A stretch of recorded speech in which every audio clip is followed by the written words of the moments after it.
Karen with newclevelandradio.net, and it is time for Avoid the Maze. And you know, it makes no difference where we are in the world. We all are looking for answers. And if you're not looking for answers, well, congratulations. That means that you found the mystery of life.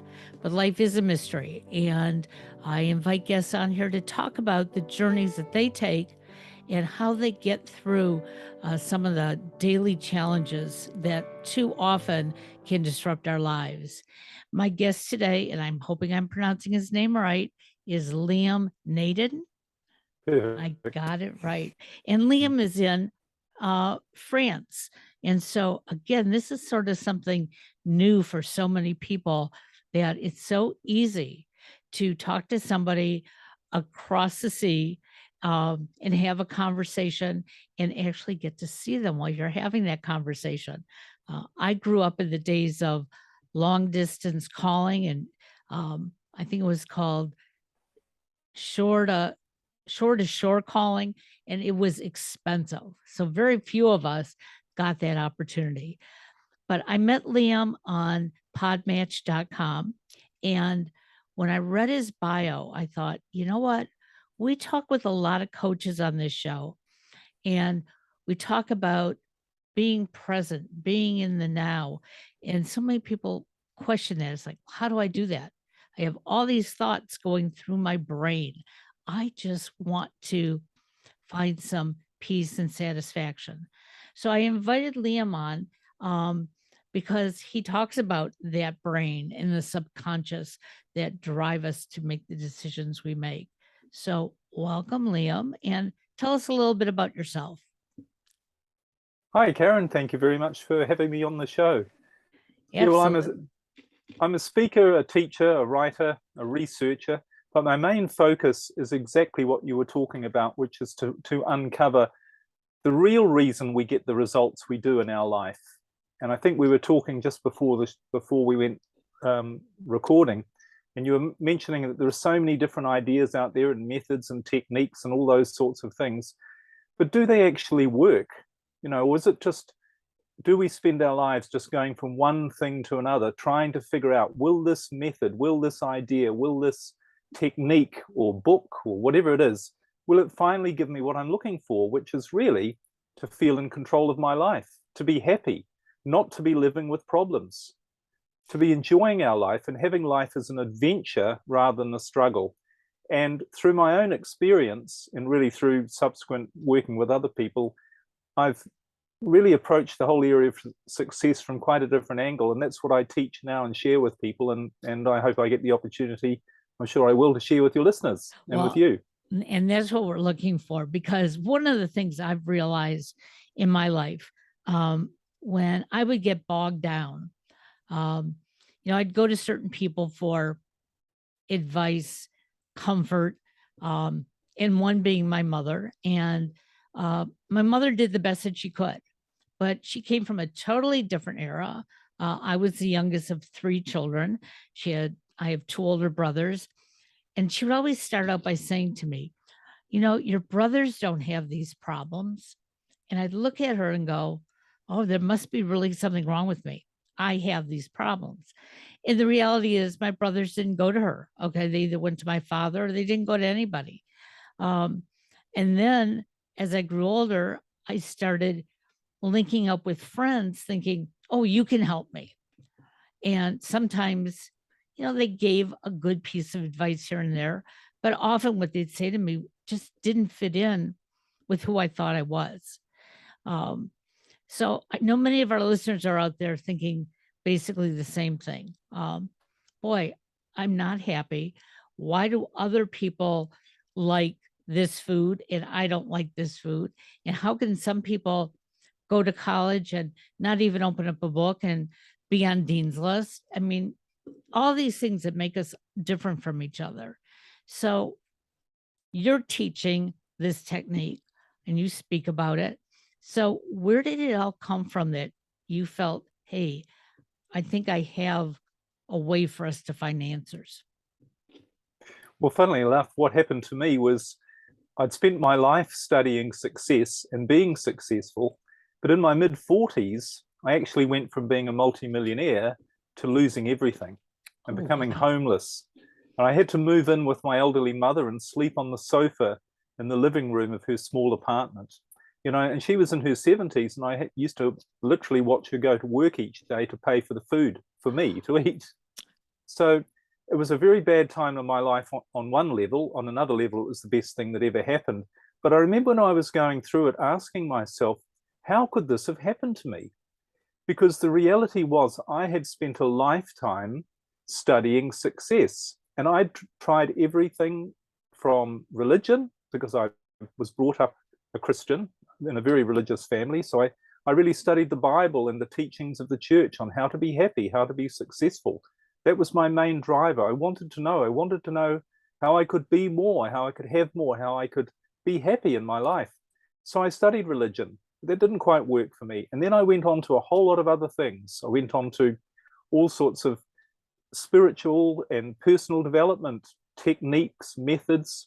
I mean, I went to seminars all over the world, literally, and I was brought up in New Zealand, so it's a long way to anywhere else from New Zealand. But I went to America, to Canada, to other places, to seminars, and I read lots of books. I did courses. I did listen to tapes. I'd listen to tapes that, for instance, were hypnotic suggestion type things where they're designed to supposedly change your beliefs or reprogram your subconscious mind, or change something about your brain. I did all of that. I used to set lots of goals. I went to goal setting workshops and had tons of goals all written down, all perfect, all lots of action plans, all of those things. And I did, as I say, all sorts of techniques from NLP and all of a lot of other different techniques. And I really worked really hard at these ideas, because I thought, if someone comes along to me and says they have the answer on how to really be happy and successful, I want to make sure that I find out what it actually is, in case it is the right thing. Right. But they never quite were, because what I noticed was, yes, I was getting some outward success. I've always been an entrepreneur. I've always had my own business. And so I was earning really good money. I was having freedom to do some of the things I enjoyed doing. But what I also had was a lot of problems and a lot of stress. And I was beginning to believe, or I did believe, that what we hear must be true, which is that problems and stress are a natural part of life. They're part of success. If you want to be successful, you have to overcome all sorts of obstacles and triumph, and you have to be much stronger and overcome your adversities. That's all part of being successful, and you have to deal with problems. But I've subsequently realized none of those things are true, actually.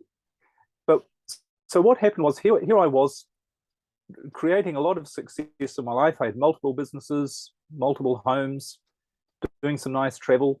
But then I lost everything, and I thought, this couldn't have happened to me, because I've studied success. I know how to set goals. I know how to change my thoughts. I know how to change my subconscious mind and work on my affirmations and all that, and use the law of attraction and all those sorts of things. So how could this have happened to me? But what actually happened after that was really interesting, because I obviously got through the whole experience of losing everything, and as I rebuilt my life, what I noticed was things were working for me in quite a different way. And really, to summarize it, I think the way of putting it was, before, I had been really chasing after success. It was like I was trying to grab hold of success. I was trying to get more. I was always push, more information, more books, work harder, try new ideas, set bigger goals. And of course, that had lots of problems and stress. And I didn't really achieve that many of the goals I set, which was interesting. But afterwards, what I noticed was, instead of the struggle for success, it was almost like success was coming to me.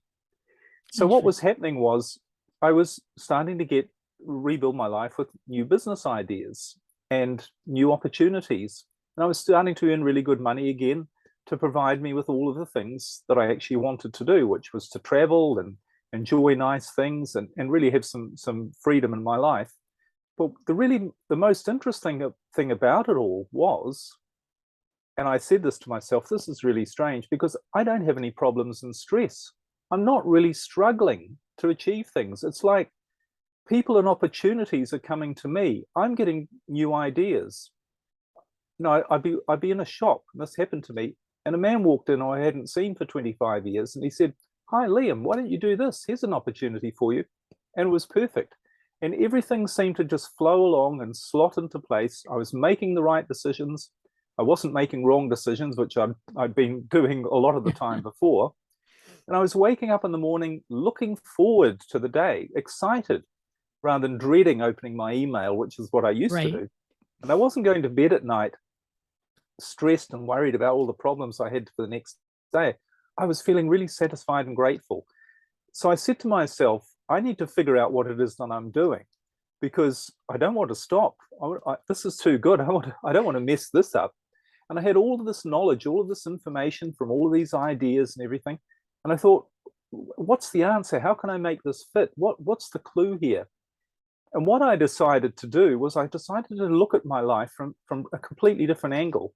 And that was from a biological angle, a biological perspective, because we're actually physical, biological beings. Right. And I think we've forgotten that. We've forgotten we live in a physical world that has a biological component as well. There are lots of different living species, and we're a living species as well.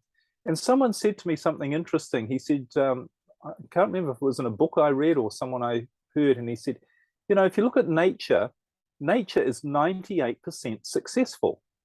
All species are successful. There is life, there is death, there is growth, there is decay, but there's no struggle. And there's a little bit, the 2% are like if a tree is planted in the wrong place and it falls over, or, an animal's not in its right environment, or it gets sick. But that's only the 2%. But humans, this person went on to say, we're only 2% successful. We're 98% unsuccessful. Because most people are stressed, unhappy, they're not fulfilled. They're not doing what they really want to do. They're not feeling this inner fulfillment and inner power that they have. They're dealing with problems and just going from one problem to the next. So I thought, that's actually true, and it's really interesting. So what can we learn from nature? What can we learn from our biology and the biology of life to figure out what we should be doing and how to be successful, because nature is successful? And what I realized is, well, the first thing I realized is we actually have a biological purpose. There is a reason why we exist biologically, because it's the same for all life. There's a reason why life exists. And if you were to ask a biological scientist, what's the purpose of life, including human life, on a biological level, he'd say there's only one purpose, and that is to survive. That is really the fundamental wiring, focus, and purpose of life, is to try to survive. And obviously to reproduce itself, to carry on the survival of the species.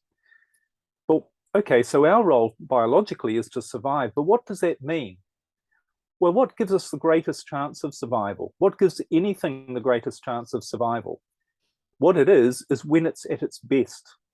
When an organism is at its strongest and healthiest and functioning at its best, that gives it the greatest chance of survival. So on a biological level, all life is designed, and its purpose is to be the best that it can be, so that it has the greatest chance of survival.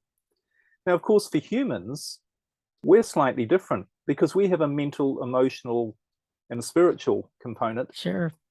So being our best, living our purpose, in other words, being the best we can be, doesn't just mean physically, doesn't mean trying to be our best, strongest, our strongest and healthiest. It also means our best mentally and emotionally. In other words, feeling happy, feeling great, doing things we love. And there's no place in there for problems and stress. Problems and stress don't help us survive longer and by making us feel better. In fact, problems and stress have been shown to be the cause of most disease. And for most people in their life, and we can talk about why this is later, problems and stress are the cause of the problems in their life. Stress is the cause because of how the brain works, which is what I discovered. So I thought, well, I'm onto something here. And the next question I thought, well, what has nature provided to allow this to happen? Nature must have some mechanism or machinery or some sort of function that allows and is designed to make sure that every species strives to be the best that it can be. And nature has provided that. It's provided a mechanism for every living thing, and that is a brain. And a brain for every living thing, humans included, has only one purpose: to make sure that you have the greatest chance of survival. In other words, to be the best that you can be. So your brain is literally a machine that's wired to try to ensure, or do its best to ensure, that you are the best that you can be, including being your happiest and your most fulfilled. And I love that phrase, being the best that you can be. So my best is not always going to be the same as somebody else around me. And it's not being about being the best in the room, the best in the community. It's the best of yourself. And I think that's right. Where, and that's where so many of us fail, because we look at people who we see are successful. We see as successful, and we want to achieve that. And it's like, well, maybe that's not your path. Maybe there's another path where you are the most successful. It's not about being envious. And I think that's where the problems lie. We become envious of each other. Comparing yourself to others on a biological level is a symptom of you using your brain the wrong way. Isn't that interesting? Yeah. That's all it is. When you compare yourself to others, your brain is doing something that it shouldn't be doing on a biological level that interferes with your survival.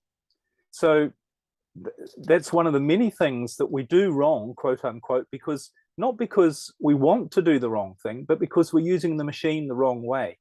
And if I can compare it to a motor car, a motor car, everyone knows what a car is. It's a machine, and it's designed to do one very specific thing, which is to get you from where you are to where you want to go. And that's what it's designed to do. And you know that it will do that. It will do it efficiently. It will do it effectively. It will do it with least effort. And it will also, and predictably, it's guaranteed to do its job if it's working right. And you can enjoy the ride. It's also designed to make it an enjoyable trip for you. But what happens if you don't know how to drive a car, or if you do something wrong with it? It's not going to do that job, and you're going to end up with problems. And sometimes, if you don't know how to drive a car, imagine you're a 12-year-old child, and you say to your father, "Can I drive the car?" You say, "Well," your father say, "Well, you don't know how to drive it. You're going to have problems if you try and drive it without knowing." And so the boy thinks, "Oh, well, maybe what I'm supposed to do is, I see it's got wheels. I'll get out and try and push the car. That'll get it to where I want it to go. And I'll put in all of this effort, and I'll really be motivated, and I'll pray, and I'll believe that I will get to where I want to go." What happens? You put in all of this effort, and it just wears you out, and you don't get very far, and you end up with all sorts of problems and just stress in your life. Right. Whereas if you knew how to drive the car, then well, I know how it works now, and I know that it's going to do its job. And it's exactly the same with your brain. If you know how to drive your brain, which is just a machine, just like a car, it's got a very specific task, which is to ensure that you're the best that you can be, as you say, you can be, which means you feeling happy and fulfilled. And you can never feel happy and fulfilled trying to compare yourself to other people and not being your best. So if you know you've got a machine designed to do that, then all you need to think is, all I need to do is figure out how to use it. And once I do, the result is guaranteed. That's for sure. And if I see any problems or things that are not working right, I don't say, "Oh, that's natural, that's normal," like with a car. No, you don't. You say, "There's something wrong. I'm not driving it right," or "There's something wrong with the machinery itself." And this, as I say, this is very true of the brain. And what I've developed is a model, actually, because the brain is highly complex, almost infinitely powerful. But even though it's infinitely powerful, it is just a machine. It does operate on a very specific method or system, if you like. And all you need to do, what I've developed is a model to teach people very simply how the brain works, how to use it, and how to get the results you want in your life. And that's what's really exciting for me. Going back to part of what you were talking about at the beginning, you had created success for yourself. You were doing the things that you like to do. You had the homes, you had the travel, and you had the money. When did you realize that you really were on this downward spiral to become homeless? Was there any time during that you could have, put the brakes on and reverse the direction. Rather than spiral down, you could have started climbing back up. Not really, because it happened to me quite suddenly, losing everything. But I think the path I was on is the path that most people are on, which is the wrong path, using the brain the wrong way, not understanding the 4 parts of the brain and how they're designed to work and what you're supposed to do to make sure they work the right way. So I was just trying to do more of what didn't work.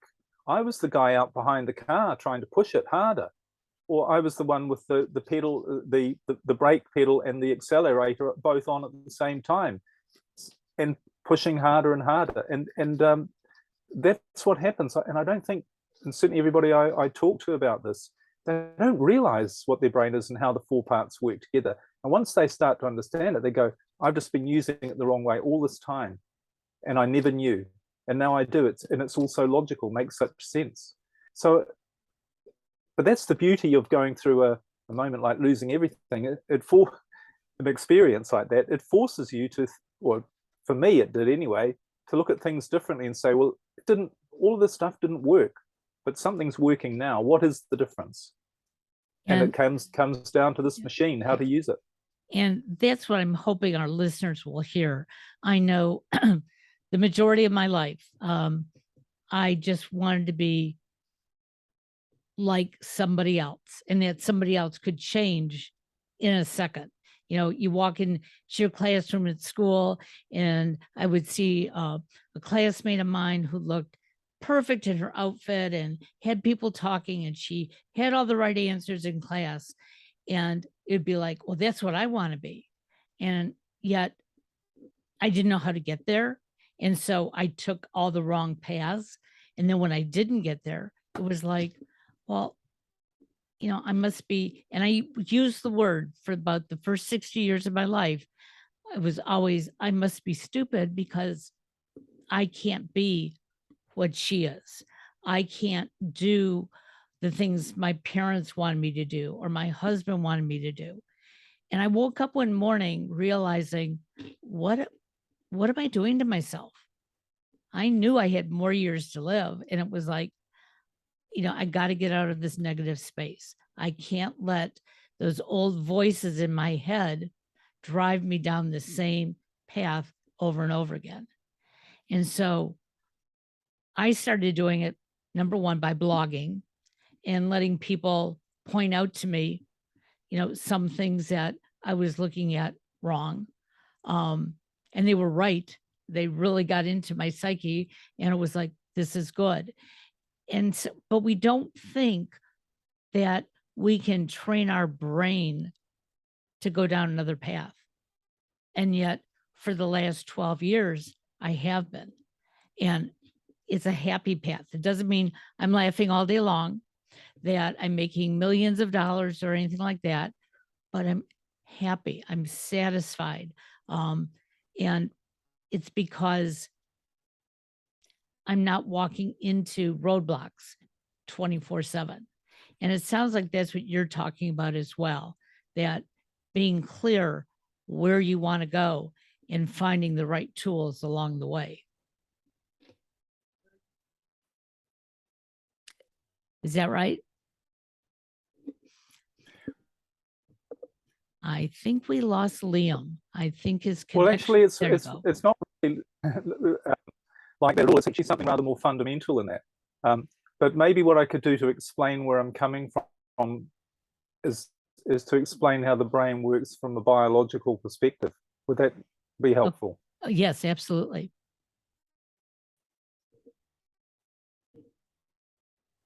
Okay, so here's a rundown on how your brain works. And as I say, there are all sorts of technical words and scientific explanations, but you don't really need to know that. Just like with a car, you don't need to know the technical name of every piece of wire. You don't even need to know what it does. You just need to know a few basic principles. So in essence, there are 4 parts to your brain, all right? And these are all separately located in physical locations. This has nothing to do with that word, the mind, or any airy-fairy idea. This is pure biology, pure science, and it's all been verified by science as accurate. So the first part of the brain is what I call the thinking brain. And this is the part of your brain that's at the top of your head. And what the thinking brain does is that it gathers all of the information that is coming at you, if you like, from your environment, from your five senses, and also your thoughts and your ideas, and your thoughts and your ideas. And it's taking all of that information and it's storing it in essentially what is a library or a large database. So everything that you hear, smell, taste, touch, see, and all of your ideas that you pick up along the way, it gets stored in the thinking brain. Okay, so as I say, it's a library or a database of all of your experience, all of your knowledge, basically. Sure. The second part of your brain is your brain or your emotional brain. This is located just below the thinking brain inside your head. And what this does, obviously, is this is responsible for producing your emotions, the way you feel. And you can feel everything from loving, creative, wonderful, to depressed, stressed, and unhappy. Whatever it is, it's all managed by your emotional brain. And the third part of your brain is what I call the survival brain. And this manages everything to do with your moment-by-moment survival. Obviously not what you're thinking about, but all of the unconscious functions of your body, your breathing, all the organs, everything that's happening in your body, your digestion, your heartbeat, all those sorts of things. It's managed by your survival brain. And there's one other aspect of your moment-by-moment survival that is really critical, which is managed by this part of your brain. And that is in your life experience, when you're going through your life experience, enjoying your life. Remember, that's the purpose. That's your purpose, to be the best that you can be, and therefore being the happiest that you can be. But every now and then, very, very occasionally, certainly in modern times, you might be struck or confronted by something that could harm you or even kill you in the moment. So an immediate threat to your survival might come into your life unexpectedly. Now, of course, in prehistoric times, we think about walking through the forest and a lion jumps out from behind the rock and wants to eat you. So in that moment, what the brain does is it recognizes you're faced with an immediate threat to your survival, and the survival brain activates something called the sympathetic nervous system, which kicks in your fight, flight, freeze mechanism. You might have heard of that. I'm sure we've heard of it. Right. And you react. So your brain, the survival part of your brain, takes over to get you to react to that danger and get rid of it as fast as possible. So the lion's about to eat you, you're going to run away, or you shout for help, or you stand to protect yourself and fight against the lion. But whatever it is, it's an instinctual, instantaneous, non-thinking reaction to an immediate threat to your survival. So that's all handled by a survival brain. Of course, that's great to deal with those sorts of things.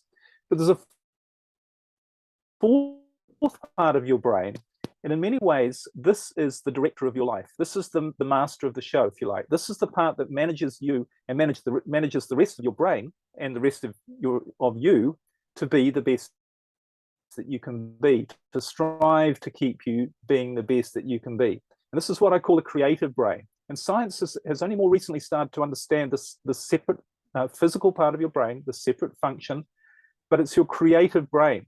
So this is the part of your brain where your creativity comes from. It's where your imagination comes from. It's where your intuition is. So it's where you get those gut feelings about something, about an idea about, oh, I should do that, or you get new ideas. This all comes from your creative brain. And the funny thing about this part of your brain, it also manages your higher awareness. So you see life for what it is. You see your life for what it is. You see the truth about who you are and about what you're doing and what your life actually is. But there's another really interesting part of your life that's managed by your creative brain. And if you didn't have this level of awareness, you would call it things like luck or coincidence or synchronicity or a chance event.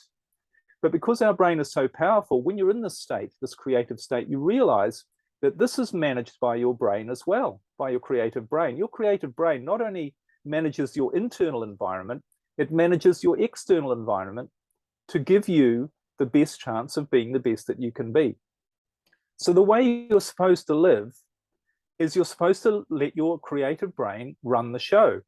And that's when you're being creative, you're coming up with great ideas, You're being motivated, because this is where your motivation comes from, and you're feeling great. You're feeling inspired. You're doing the right things. You're not making mistakes. We've used words for this, like being in the flow, being in the zone. Religion or spirituality calls this being enlightened, actually. And artists talk about, say, a composer says, I just heard the music and I wrote it down. I don't know where it came from. So all this creativity, this living this great life where the right things are happening to you at the right time, you're making the right decision, you're avoiding doing the wrong decision, you're being the best that you can be. And science has a word for this called homeostasis, which means you are functioning at your optimum. And this is what all life is designed to do. And all life outside of human life does most of the time. We're the only ones who mess things up, which I'll explain why in a second. So this is where you're supposed to be. Feeling great. Everything's going great. Except for there's only one time you're not supposed to feel like that. And that is when the lion comes running out at you from behind the rock. Right. Now, what the brain does there, I mentioned earlier, it says you are faced with an immediate danger. Now, we don't need your creative brain to handle that. In fact, your creative brain would only get in the way. What we need is your survival brain to kick in and react against that danger and get rid of that as quickly as possible. So the way it does that is it activates fear. And when you feel fear, what's actually happening biologically in your brain is your brain is recognizing that there is something in your environment that is an immediate threat to your survival. That's what it's saying. And when it kicks in the fear, and it sends the message through fear to say, survival mechanism, your turn to take over, we have an immediate threat to deal with. But what happens when you're in that fearful state, as I said before, the critical thing to realize is, although it's great for getting rid of that immediate danger, you're blocking off your creative brain. Your creative brain is of no use in that situation, so it literally gets shut down. So what are most people doing wrong? They're living in a state of constant fear, worry, anxiety. So their brain is living in this survival state, and it's blocking their resources, their ability to solve their problems. Because all of your problem-solving ability, all of your creativity, imagination, knowing the right things to do, that's all in your creative brain. And you don't have access to that when you're feeling fear, stress, and anxiety. So fear, stress, and anxiety in your life has only one role, and that is to activate your survival brain to get rid of and protect you from an immediate threat to your survival. It's not designed to solve your problems. It can't solve your problems. That's not where your problem-solving ability is. It's not where you're living your best life resources are. They're all in your creative brain, and they get shut down. So can we see what's going on, why this is all so wrong, why people are struggling? Because they're trying to create their life using a part of their brain that isn't designed to create their life. It can't. It's not what it's there for. It's designed to just protect you from an immediate danger.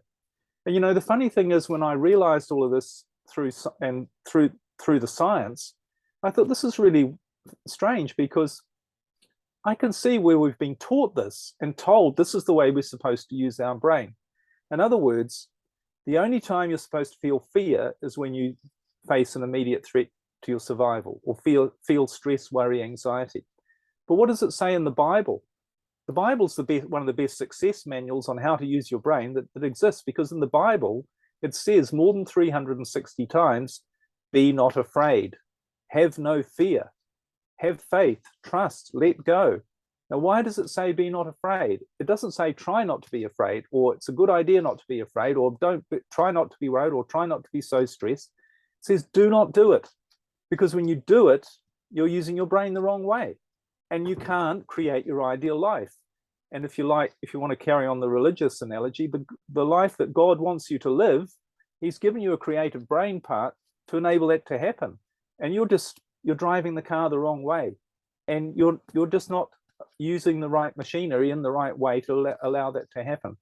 So that's the big message. What I've discovered is fear, anything that makes you feel fearful, stressed, anxious, whatever it is, you've got to realize that's the enemy. That's what's blocking your creative brain from bringing to you everything you need and giving you everything you need to live your life at your best.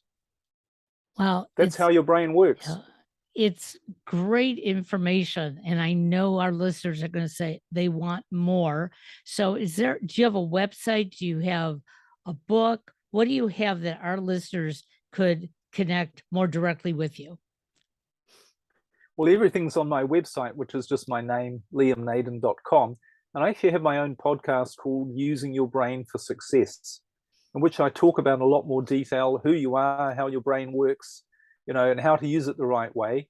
I've got a book coming out, and hopefully by the end of the year, about all this as well. Because here's the thing, can I just say too, once you understand this, you go, I get it. Fear is the enemy. Fear is like the switch. It's the on-off switch for my life. And you become very mindful about, what am I going to allow into my life that's going to make me feel bad? Because if I feel bad, unless it's an immediate threat, that something that's going to harm me or kill me right here and now, if it's not that, I'm finished. Basically, it's a bit like if someone says to you, drink this glass of hydrochloric acid, and you say, well, I don't want it, thanks. And they say, well, I'll give you $1 million. I'll give you $10 million. Oh, but you say, hang on, are you on the right planet here? Don't you realize that hydrochloric acid's poison? If I put it into my body, it's going to really, really harm me and damage me and probably kill me. Why would I'm not, it doesn't matter what the excuse, what the reason, I'm just not going to take it. And they say, well, if you believe, if you have faith, and everyone, you've got to be realistic. Everybody else is drinking hydrochloric acid, and your family and friends are all drinking it, and you'll be okay. You say, look, I'm sorry, you really don't understand how things work, do you? And that's the same with fear. We wouldn't do that, would we? It sounds nonsensical. But the more you understand about how your brain works, and you understand that fear is the hydrochloric acid for your brain, everything you can to avoid it. Doesn't matter how justified you feel, that is the poison. But you can only really take this on board when you start to understand how your brain works. And that's what I cover in my podcast. And I also have a coaching program where I go into a lot of detail about this, where I've also introduced, and I'm sorry to mention a technique, but that's okay. But this is really a method, if you like, of helping your brain to see the difference between what it should be afraid of, in other words, things that could harm you, and all of these other imaginary things that are making you feel bad. And you don't understand why they're making you feel bad, but your brain is making it is making a connection. It is saying what you're watching on TV has the potential to kill you, which of course it doesn't. It's just something on the TV. So I really think, this is what I've learned, is at the heart of it all is this is where you don't need all of the techniques, because once you start using your creative brain, the truth reveals itself, the truth about who you are, the truth that you have this brain that will bring you everything you need.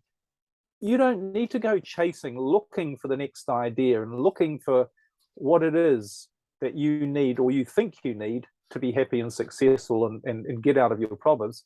This part of your brain will do it for you if you use it the right way, and you'll just be on the journey enjoying the life, and the problems will part, if you like. And that's what happened to me. This is what I figured out. And when I've been coaching other people through this, it's what happens to other people as well. Well, you deliver a great message. And I think some of us may have figured this out, but in a different way, not realizing the science of it. And to some degree, that's where I'm coming from. I just hit that roadblock at a certain time, and I said, why am I always feeling angry? Why am I unhappy? Why am I afraid to go down another pathway? And when I said, you know what? Worst thing that can happen to me is I'll go down the wrong path, and it really won't be any different than where I was going. So now it's time for me to make those changes and challenges. And it has relieved me of so much built-in anger, envy that I had for so many other people. It's gone. And it's not to say that some days you don't wake up and, feel some of those things, but oh, sure. I say to myself in the morning, okay, what can you do to be the best you can be today? And it's working, but I think you have a more scientific approach to it, that probably will help a lot more people. So we'll make sure that all your information is in our show notes. And I encourage everybody to listen to Liam's podcast, because you never know what word in a podcast is going to open up your brain to thinking, wow, let me try that. So you've been wonderful today. I appreciate you being on with us. I learned today that there's a 6-hour difference between Cleveland, Ohio and France. So Liam probably is going to go have some dinner right now, if I'm not mistaken. And I'm going to go have That's some right. lunch. Okay. Thank you so much for joining us today. Take care. Thank you very much for having me on the show. It's been an honor. Absolutely. Thank you.